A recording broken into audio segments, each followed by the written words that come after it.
عما يتساءلون عن النبأ العظيم الذي هم فيه مختلفون كلا سيعلمون ثم كلا سيعلمون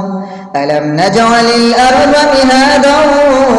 والجبال أوتادا وخلقناكم أزواجا وجعلنا نومكم سباتا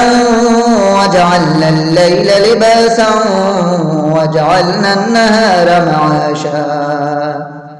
وبنينا فوقكم سبعا شدادا وجعلنا سراجا وهاجا وأنزلنا من المعصرات ماء ثجاجا لنخرج به حبا ونباتا وجنات ألفافا إن يوم الفصل كان ميقاتا يوم ينفخ في الصور فتأتون أفواجا وفتحت السماء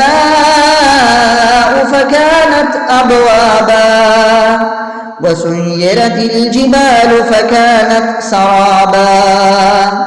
إن جهنم كانت مرصادا للطاغين مآبا لابثين فيها أحقابا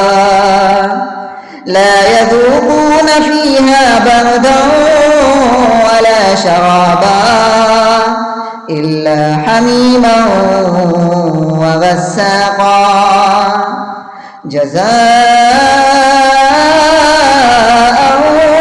وفاقا إنهم كانوا لا يرجون حسابا وكذبوا بآياتنا كذابا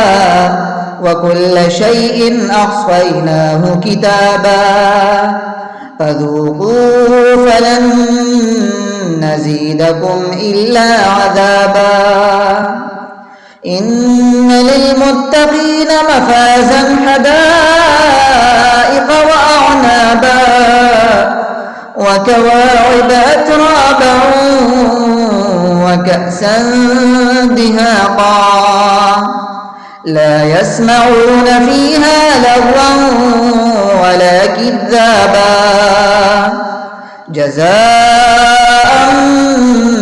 من ربك عطاء حسابا رب السماوات والأرض وما بينهما الرحمن لا يملكون منه خطابا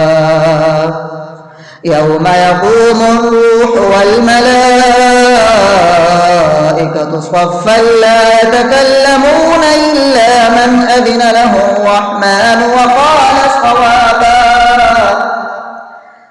ذلك اليوم الحق فمن شاء اتخذ إلى ربه مآبا إنا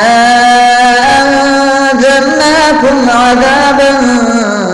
قريبا يوم ينظر المرء ما قدمت يداه ويقول الكافر يا ليتني كنت ترابا.